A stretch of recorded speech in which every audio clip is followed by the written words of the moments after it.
Amen. Magandang gabi po sa ating lahat.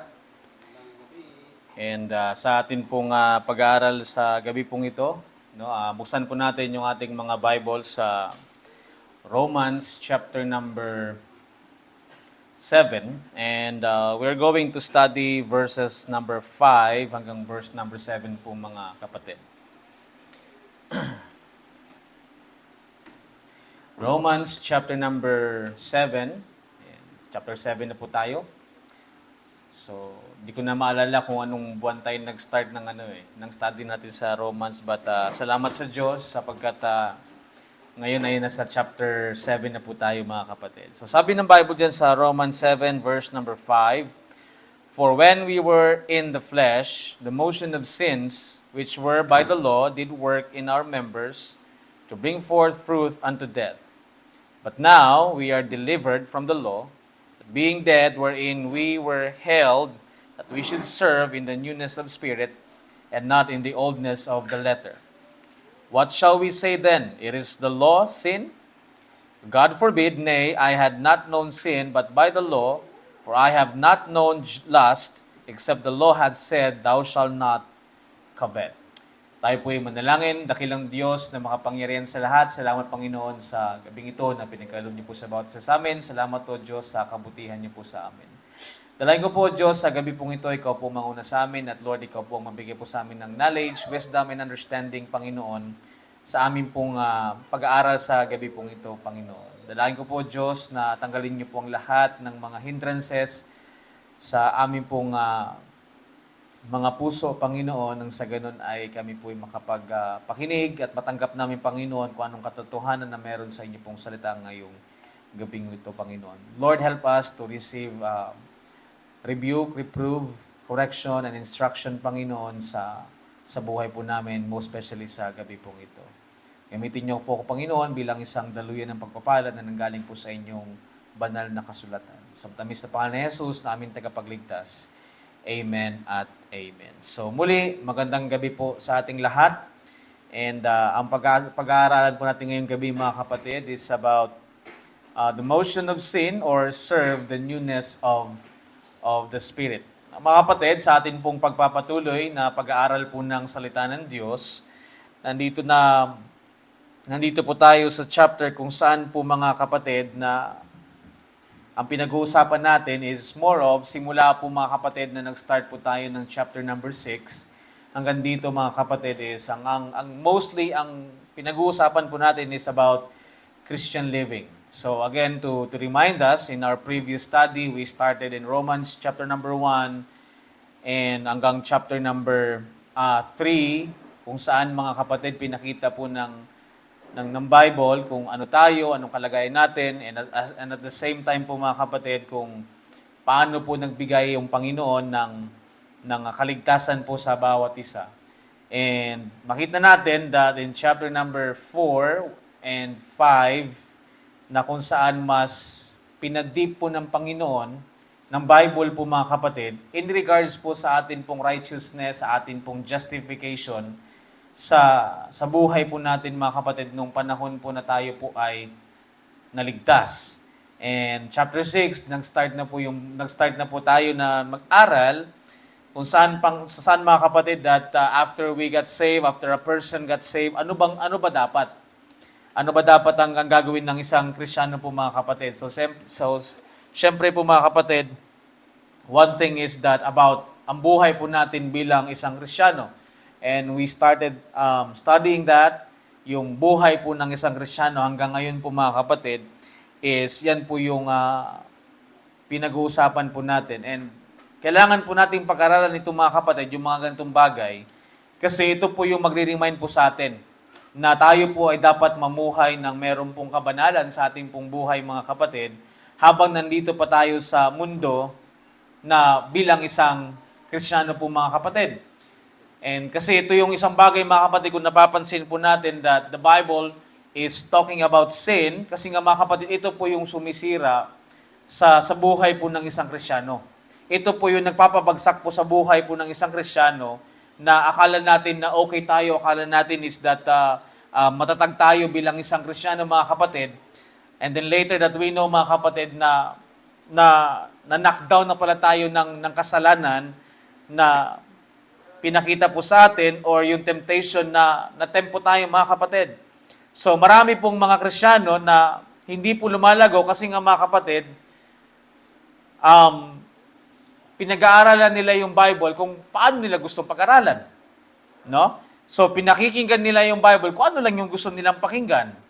Kaya mga kapatid, kung i-ignore po natin yung mga ganitong klaseng bagay, yung katotohanan, yung salita po ng Diyos, na yung makakatulong po sa atin mga kapatid, sa ating pong buhay bilang isang Kristiyano din, magiging ignorante po tayo sa salita po ng Diyos. Magiging ignorante po tayo sa doktrina na kailangan po natin, and most especially po mga kapatid, sa manner of life po natin. And one thing that is very important po mga kapatid.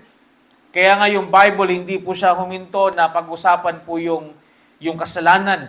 Because kailangan po mga kapatid na maintindihan po natin ang isang bagay po na to sa buhay po natin. Kailangan natin mga kapatid na magpatuloy tayo sa buhay natin na meron pong kabanalan. Amen? So yan po yung importante mga kapatid. And that's why this evening po mga kapatid, we have to understand na sa atin pong paglilingkod, ano ba yung bagay na dapat po natin gawin? Motion of sin? Or we have to serve the newness of the Spirit? Now, look at me in verse number 5 po mga kapatid. Ang sabi dyan, for when we were in the flesh, the motions of sins, which were by the law, did work in our members to bring forth fruit unto death. So mga kapatid, napag-aralan po natin na yung members po na ibig sabihin po ng members dito, hindi po to yung members ng church. But this is a members or yung atin pong body, no? Ang atin pong physical na body as our members po mga kapatid, na parang the sin works in us, in our flesh, and then ano po nangyari mga kapatid, then it brings forth fruit unto death. Now, alam natin mga kapatid na bawat tao po mga kapatid, we have a past or iba't iba tayo mga kapatid ng mga kasalanan in the past.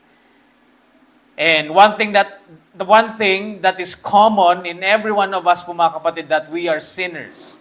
Meron po tayong tinatawag na sinful nature. No, ibig sabihin niya, yan yung pare-parehas tayong lahat po mga kapatid.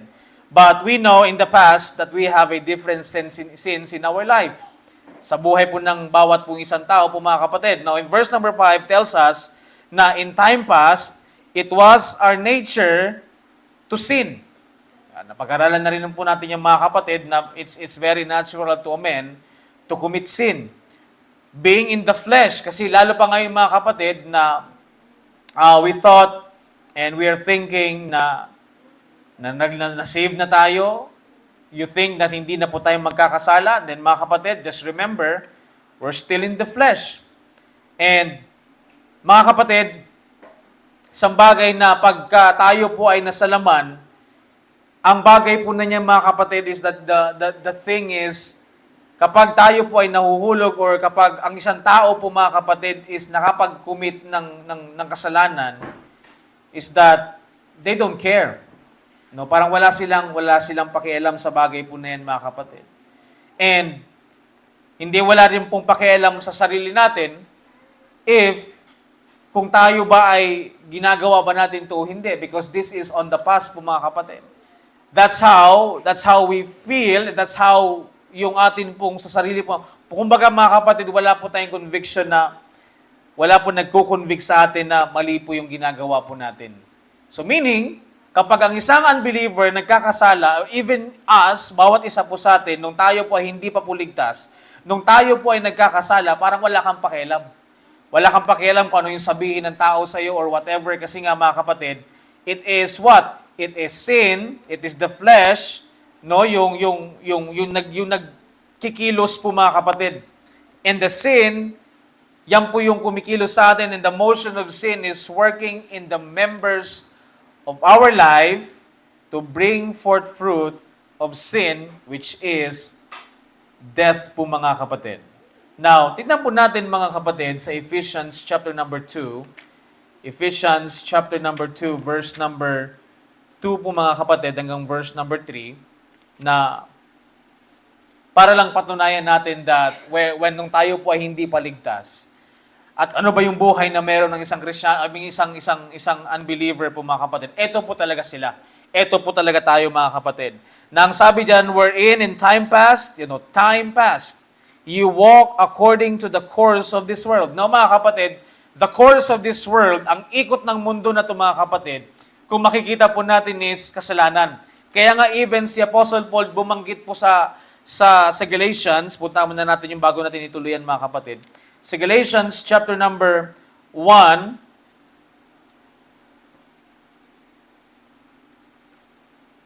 na in verse number 4, sabi niya dyan, who gave himself for us, for our sins, that he might deliver us from this present evil world, according to the will of God and our Father. So, mga kapatid, si Paul, he explained that this world is what? Evil. Amen. So, mga kapatid, now, imagine that tayo, in time past, we walk according to the course of this world. And the course of this world is evil. Wala. Ganyan po talaga siya mga kapatid. Kasi nga, ang sabi dito ng Bible mga kapatid, according to the prince of the power of the air. Now, imagine kung sino po yung prince of the power of the air na yan mga kapatid. That is Satan, which is the spirit that worketh now in the children of disobedience. Now, imagine mga kapatid na kahit tayo po ay isang Kristiyano na, ikaw ay isang ligtas na mga kapatid, huwag mong isipin na hindi na siya kikilo sa buhay mo. Na we're still in the flesh. Amen. When he knows that hindi naman niya na kayang dalhin ka sa impyerno, dalhin ka niya sa lake of fire mga kapatid, but he can make your life miserable. He can destroy your Christian life. He can give destruction sa buhay po ng isang Kristiyano. Verse number 3, among whom also we all had our conversation in times past in the lust of our flesh. So mga kapatid, we have that. Meron tayong conversation in the times of the flesh, in time past, and even mga kapatid, hanggang ngayon, yung flesh po natin, nandyan pa din yan. Kaya nga mga kapatid, kung nagkakaroon po yan ng lust, at pinagbigyan yan mga kapatid din, bumabalik tayo sa old nature natin mga kapatid. Kasi ang sabi niya dyan, we had our conversation in time past, in the lust of our flesh, fulfilling the desires of the flesh and of mind. Kaya mga kapatid, if Satan is working on our flesh, and he is working on our mind, ano po mangyayari mga kapatid sa buhay ng isang Kristiyano? Hindi po yan makakapagpatuloy mga kapatid sa mga bagay na dapat niyang ipagpatuloy sa gawain po ng Panginoon. And whereby nature the children of wrath, even as others. So mga kapatid, just imagine on if yung sin that worketh in every man, and even in Christians po mga kapatid. So in every man, in unbeliever po mga kapatid, it brings death. For Christian as well, it brings death, but a different one po mga kapatid. So intindihin po natin ng mabuti mga kapatid na makita natin dito that naintindihan natin that the prince of the power of the air is working in the children of disobedience. No wonder mga kapatid that as many, ang dami po mga tao po na ayaw pong maligtas. They're blind in what they were believing in their life na okay lang to, okay lang yan now, because Satan, the prince of the power of the air, is worketh in them. And we know, sa bagay po na yan mga kapatid, that in Romans 6 verse number 23, for the wages of sin is death. Makita mo dyan mga kapatid, yun talaga yung bagay niyan. Yun talaga yung kapalit niyan, yun talaga yung bayad sa bagay po na yan mga kapatid. But we praise God because sabi niya, but the gift of God is eternal life through Jesus Christ our Lord. We praise God that He gave us the gift of eternal life. Amen? Kasi imagine mo mga kapatid, we are sinners and the motions of sins and even the sins is still working in our flesh. Pero mga kapatid, binigyan tayo ng seguridad ng Panginoon na eternal po mga kapatid na hindi na po mawawala sa atin. And that eternal life is through the finished work of Jesus Christ, na kung saan siya ay namatay doon sa krus ng Kalbaryo, siya po ay nilibing at muling nabuhay pagkatapos po ng 3 araw. And dahil po sa ginawa ng Panginoon, the moment na nagtiwala ang isang tao, mga kapatid, at naniwala, the moment we trust and believe the finished work of Jesus Christ, the sufficiency of His finished work, mga kapatid, we are going to be justified, na talagang ma-justify tayo, mga kapatid, sa paningin ng Panginoon. At malinis po tayo, mga kapatid, sa atin pong mga kasalanan. And that one thing as well, na inilagay tayo sa katawan ng Panginoong Hesus. Amen? So, hindi lang naging member ka ng local church na ito, mga kapatid, but the most important thing is that naging member ka, na ilagay ka po sa body of Christ or katawan ni Kristo po, mga kapatid. And that's the one thing na kailangan po natin. At yan po yung nagbigay po sa atin ng seguridad po, mga kapatid, that we are made to conform into Christ. At si Paul po, mga kapatid, ang nag-declare po niyan, yung present condition po ng bawat believers po, mga kapatid. Dito po sa verse number 6 na makita po natin dyan, and hath raised us up together. Ay no, mali. Kasi Ephesians po pala ako, mga kapatid. But now we are delivered from the law. So we know that from the law, coming into the grace, which is sa panahon po natin ngayon, that being dead wherein we are held, that we should serve in the newness of spirit and not in the oldness of the letter. So mga kapatid, just think about that. Na tayo po ay niligtas ng Panginoon, tinanggal niya po tayo doon sa law po, mga kapatid, na tayo po ay patay sa kasalanan, but then, mga kapatid, we are held that we should serve in the newness of spirit nung tayo po ay naligtas. Kaya, mga kapatid, importante pong maintindihan po natin. Kasi ang isang Kristyano po, mga kapatid, kapag hindi po siya natuto at hindi po siya lumago sa kanyang buhay bilang isang Kristyano, mga kapatid, then yung motions po ng sin, magiging natural lang po yan, mga kapatid, at hindi niya maiintindihan yung bagay na sa buhay niya kung ano ba siya. Kung siya ba ay Kristyano o hindi. Kaya mapapansin natin, mga kapatid, that even Christians sometimes, mga kapatid, nagpapatuloy po sa mga kasalanan. Why? Because lack of understanding, lack of knowledge po, mga kapatid. It's not easy, but mga kapatid, everything is on the Bible. The Bible is teaching us, the Bible is giving us an exhortation po, mga kapatid. At sinasabi po sa atin, tinuturuan tayo, mga kapatid, na tayo po ay on the past, we are sinners, we are this, we are in the flesh, at wala tayong pakialam sa mga nangyayari sa ating pong sarili. Pero the moment na tayo po ay naligtas po, mga kapatid, binigyan tayo ng freedom ng Panginoon, wherein tayo po ay pinalaya ng Panginoon sa kasalanan. Hindi para magpatuloy sa kasalanan, kundi para mag-serve sa Panginoon. Amen? Kasi mga kapatid, imagine mo, how can you think about this thing? Na bawat isa po sa atin, kung tayo po ay namumuhay sa kasalanan at naglilingkod sa Panginoon, do you think you're going to be okay? Kasi mga kapatid, gagawin po natin yan, dadayain po natin yung ating sarili at magpapatuloy tayo maglingkod sa Panginoon kahit na tayo po ay nagpapatuloy din sa kasalanan po, mga kapatid. So, kailangan po nating malaman yung atin pong yung Bible po natin, yung salita po ng Diyos, mga kapatid. Kasi ito po yung tutulong po sa atin na magpatuloy. Amen? Na mag-move forward po tayo, mga kapatid, at tayo po ay lumago sa banal na kasulatan ng Panginoon. Kahit, mga kapatid, na alam natin na yung mundo sobrang nang impluwensya sa bawat isa po sa atin. At even, mga kapatid, yung ibang mga tao, they go on apostasy na sa kanilang buhay po, mga kapatid. So even though, mga kapatid, that our life is not perfect, magpatuloy po tayo, mga kapatid, sa paglilingkod sa Panginoon. Kasi ito po yung sinabi ng Bible. That we should serve in the newness of spirit. Mga kapatid, imagine mo yung mundo. They're not going to do it. Because sino po yung kumikilos mo sa kanila, mga kapatid? It's the prince of the power of the air.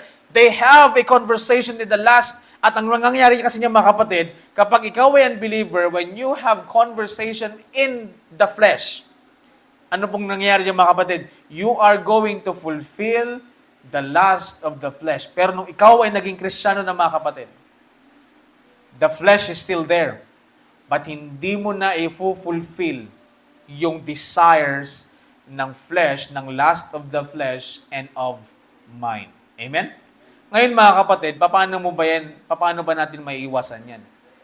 Kung hindi po tayo matututo sa salita po ng Diyos mga kapatid, mahihirapan ng bawat isa po sa atin. Amen? Mahihirapan tayo mga kapatid. Now imagine mga kapatid, halimbawa, parang ganito kasi yan parang pumunta ka ng gera, tapos hindi ka sundalo. Hindi ka marunong humawak ng baril. Hindi mo alam kung paano iputok yung baril mo mga kapatid. Ano pong mangyayari sa atin doon sa gera? Malamang patay ka kagad. Amen? Pero mga kapatid, kapag pumunta ka ng gera na meron kang alam, meron kang knowledge, meron kang understanding, at meron kang courage mga kapatid, you see that siguro mga kapatid, wala naman chance na manalo, pero mga kapatid, just imagine going into the battle na meron kang knowledge, meron kang understanding, meron kang courage, meron kang pinaghuhugutan mga kapatid.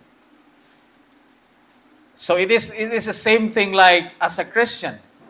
And every day, battle po natin yan mga kapatid.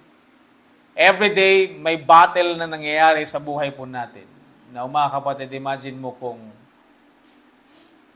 hindi mo alam kung paano labanan itong lust of the flesh, itong mga bagay na influence ng mundo sa atin mga kapatid. Paano? Paano tayo mga kapatid makakalaban at makakapagpatuloy? Kaya minsan mga kapatid, magtataka tayo parang bakit bigla tayong nanghina? Bakit bigla tayong nawala? It's the very thing mga kapatid that we are lack in understanding in the Bible. And that is why mga kapatid, it is very important na yung Bible po, it is very important sa buhay po ng isang Kristiyano. Amen? Hindi po dapat yan mawala sa atin mga kapatid. Kasi ito po yung tutulong sa atin Amen? Kaya lang, according to Romans chapter number 3, that people are gone out of the way. They became unprofitable. They don't want to do good works. They don't want to seek God. Hanggang sa pag naging Kristiyano, naging ganun pa din yung attitude po mga kapatid.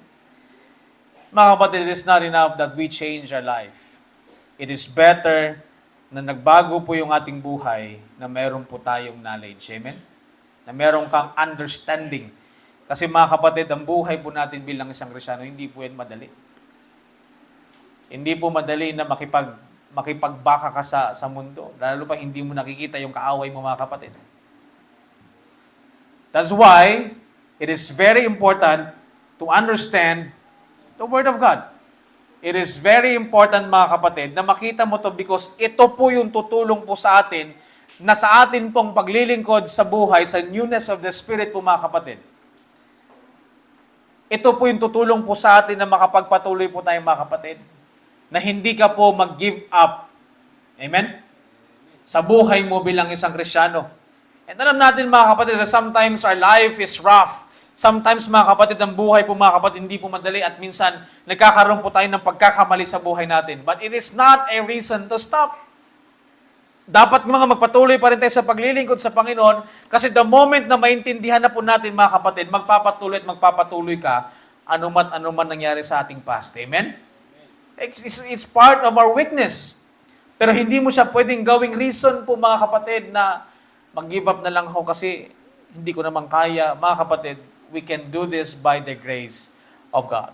In verse number 7 mga kapatid, ang sabi diyan, what shall we say then? Is the law sin?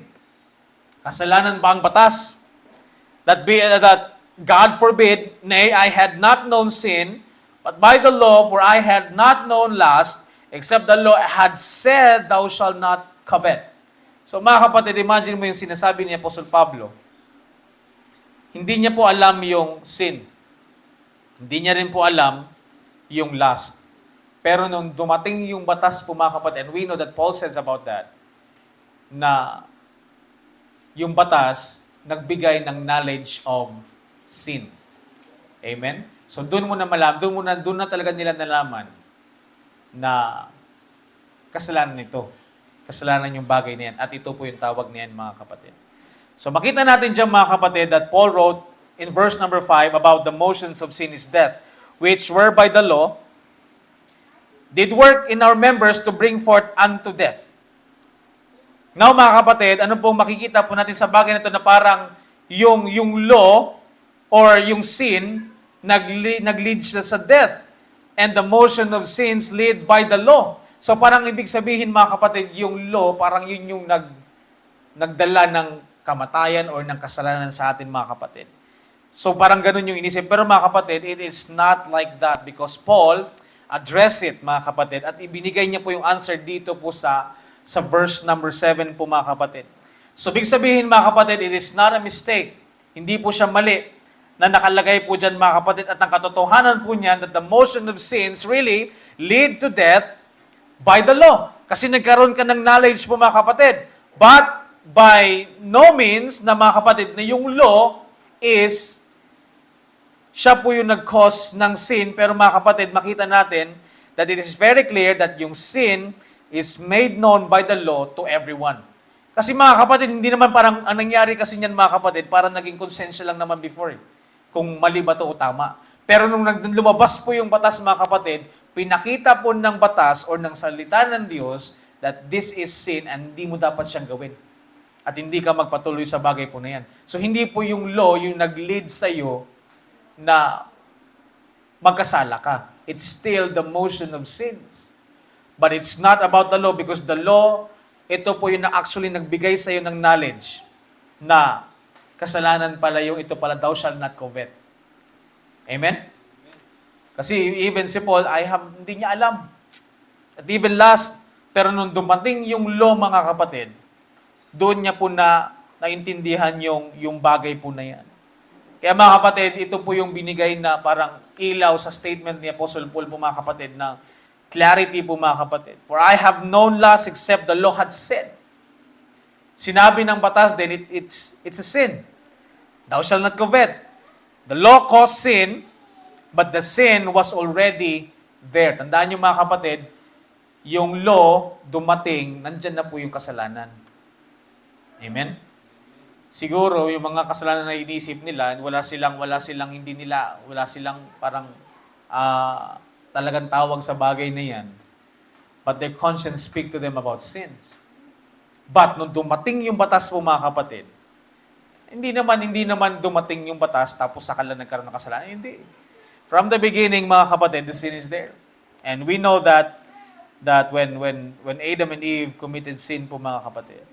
So, the law make people know the specific or name of sin and giving judgment. So, nabigyan mo na ng bagay mga kapatid. So, if it before, kung nasa konsensya lang nila, and they were, na yun yung nag-accuse at nag-excuse sa kanila mga kapatid, after the law, we are declared by the written word of God that we are all sinners. Pero syempre, ganun talaga siya mga kapatid. If it is the word of God that declares regarding of yung atin pong katayuan, yung condition natin mga kapatid na tayo po ay sinners din, it is God who declares it. Amen? Because this is the word of God. Let's open our Bible in 1 Timothy chapter number 1, verse number 8 hanggang verse number 11. Tignan natin dito mga kapatid. Nang sabi dyan, but we know that the law is good. Amen. If a man use it lawfully, knowing this, that the law is not made for a righteous man, but for the lawless and disobedient, for the ungodly, and for sinners, for unholy and profane, for the murderers of fathers and murderers of mothers, for manslayers, for whoremongers, for them that defile themselves with mankind, for man-stealers, for liars, for perjured persons, and if there be any other thing that is contrary to sound doctrine, according to the glorious gospel of the blessed God, which was committed to my trust.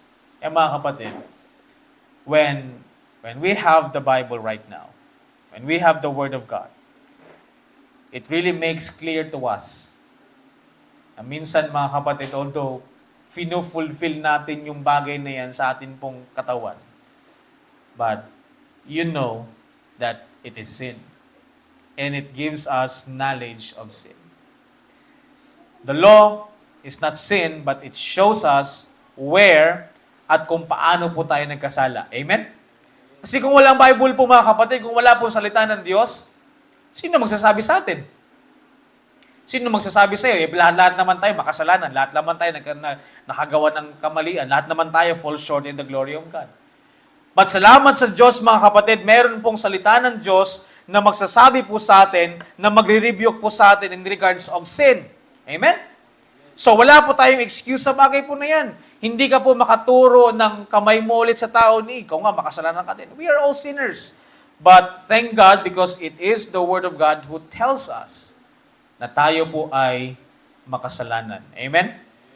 Mga kapatid, the thing was it not, yung mga bagay mga kapatid is that sa Old Testament, they have a different solution than we have a solution right now.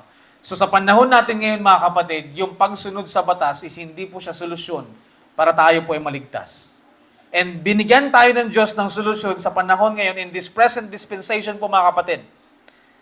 Nang sabi sa Galatians chapter number 2, verse number 16, basahin po natin yung mga kapatid, Galatians 2, verse number 16, para makita po natin yung bagay po na to.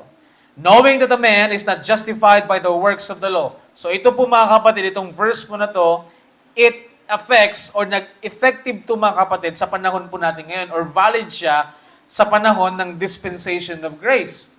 Hindi po siya sa panahon ng law. But ang sabi niya, knowing that a man is not justified by the works of the law, but by the faith of Jesus Christ, even we have believed in Jesus Christ, that we might be justified by the faith of Christ, and not by the works of the law. For by the works of the law, there shall no flesh be justified. So, ibig sabihin mga kapatid, yung bagay na binigay sa atin ng solusyon ng Panginoon is napapanahon po sa atin po mga kapatid. At ito po ay isulat po mga kapatid sa panahon po natin ngayon that wala pong pwede at hindi po pwedeng maligtas ang mga tao sa pamamagitan po ng paggawa po ng batas at pagsunod po sa batas mga kapatid. Kaya wag po kayong masyadong magpabudol sa mga nagsasabi, kailangan mong maging mabait, maging ganito, maging ganyan, na makita yung buhay mo na nagbago para lang ikaw ay maligtas, para lang masabi, hindi po ganun mga kapatid. But of course, Paul talks about the Christian life, and Christians should be this. Pero mga kapatid, pagdating po sa kaligtasan po mga kapatid, our works cannot help us na iligtas po tayong mga kapatid. But our works would help us Christian na makita ng unbeliever kung anong buhay ng Kristiyano na meron kapag ganito po yung ginagawa po natin mga kapatid. Amen?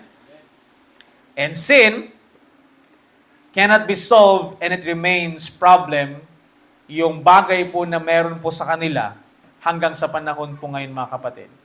Kung sila po ay sumusunod sa gawa ng batas. Amen? The Bible speak to us at sinasabi po sa atin po mga kapatid, ito po yung makakatulong sa atin sa present dispensation po mga kapatid, which is Christ Jesus. At ang Panginoong Jesus lamang po mga kapatid. Kaya nga sabi dito sa Romans, chapter number 3, verse number 21, But now the righteousness of God without the law is manifested, being witnessed by the law and the prophets, even the righteousness of God, which is by faith of Jesus Christ, unto all, and upon all them that believe, for there is no difference. Amen? Mga kapatid, wag po tayong masyadong pag minaririnig ka dyan nagsasabi na kailangan mong sundin yung batas. Mga kapatid, you don't have to listen to them and na gayahin po yung bagay po na yan mga kapatid. But the thing is that, kailangan po nating intindihin na hindi po makakatulong yung batas, but it is only by the finished work of the Lord Jesus Christ on the cross. At yan po mga kapatid, sa pamamagitan po ng salita po ng Diyos, at papaano po magkakaroon ng solusyon sa pinakamatinding problema na meron po is yung kasalanan. It is only by the finished work of the Lord Jesus Christ at wala pong iba mga kapatid. His death for our sins, His burial and His resurrection for our justification. The sufficiency of His finished work is the need na ang bawat tao po mga kapatid ay paniwalaan. Kailangan nilang maintindihan yung ginawa po ng Panginoong Jesus doon po sa krus ng Kalbaryo. Otherwise, paniniwalaan pa rin nila yung kanilang sarili na maliligtas nila yung kanilang sarili. At yun po yung nakakalungkot minsan mga kapatid. Kahit nabahagian mo na sila ng kung ano po yung ginawa ng Panginoon, minsan mataas pa din yung pride. And we're praying na yung kamag-anak ni Tatay Rudy, na sinera niya about kay Christ, na tanggapin niya kung ano yung ginawa ng Panginoon doon sa krus ng Kalbaryo. Kasi minsan mga kapatid, yung mga tao parang pinaninindigan nila yung tinatayuan nila eh. But let us pray mga kapatid na lumambot po yung puso. Not only the family mga kapatid, but every people na makarinig po mga kapatid ng salita po ng Diyos. And my prayer po mga kapatid, kasi kanina bago po kami tumuloy dito, nag-stop over kami doon sa terminal mga kapatid. Nag-preach kami doon. My prayer is that sa mga nakapakinig ng preaching ng regarding of the gospel po mga kapatid, lumambot po yung kanilang mga puso. At tanggapin na si Jesus namatay para sa ating kasalanan. Paniwalaan na sa Panginoong Jesus ang nagbayad sa ating kasalanan. Siya ay nilibing at muling nabuhay para sa ating katuwiran o kapatawaran. At yan lamang ay sapat na. Amen? Para po ang tao ay maligtas at magkaroon po ng solusyon doon po sa problema na which is kasalanan. At tayo pong mga Kristiyano po mga kapatid, na hindi po tayo magpatuloy sa kasalanan. Amen? But mga kapatid, magpatuloy tayo na maglingkod sa bagong buhay na binigay sa atin ng Panginoon. So, kailangan mong gawin mga kapatid kung merong opportunity na mag-aral ng salita ng Diyos, makinig po tayo mga kapatid. Kung merong opportunity na nagsasabi mag-Bible study tayo dito sa church, take it. Gawin po natin mga kapatid kasi ito po yung tutulong po sa atin. Amen? And for sure mga kapatid, hindi naman tayo araw-araw nakakapagbasa ng salita ng Diyos. At kung makapagbasa ka minsan mga kapatid, hindi mo naman naintindihan. Kasi binasa mo lang siya. Amen? But it's not bad. We have to continue to read mga kapatid sa ating Bible kahit hindi po natin naiintindihan. But if there is someone who is willing to share and to give you something about the study in the Word of God, take it. Yan po yung makakatulong po sa atin. Amen? And that is my prayer sa inyo mga kapatid. Na tayo po ay lumago sa biyaya ng Panginoon, sa knowledge ng Panginoon po mga kapatid. Matulungan tayong lumago. Kahit ano po yung pinagdaanan natin dyan mga kapatid. Kahit na natumba tayo dyan mga kapatid. Kahit na na-fall tayo mga kapatid. You have to get back. Kailangan natin tumayo muli mga kapatid at magpatuloy sa paglilingkod sa Diyos in the newness of the Spirit and not in the old letter. Amen? Mga kapatid, I hope that you have understand something on that. Tayo po'y manalangin. Dakilang Diyos na makapangyarihan sa lahat. Salamat Panginoon sa gabing ito. Salamat Panginoon sa inyo pong banal na kasulatan. I pray Panginoon na ikaw po ang patuloy na kumilos sa aming puso at isipan na kami po ay makapagpatuloy na maglingkod po sa inyo, Panginoon. Pagpalain niyo po yung bawat isa po sa amin at ibinabalik po namin lahat ng kapunin. Pasasalamat sa matamis sa pangalan ni Jesus namin tagapagligtas. Amen at amen. So balik ko po kay Brother Julius para po sa ating closing hymn and closing prayer.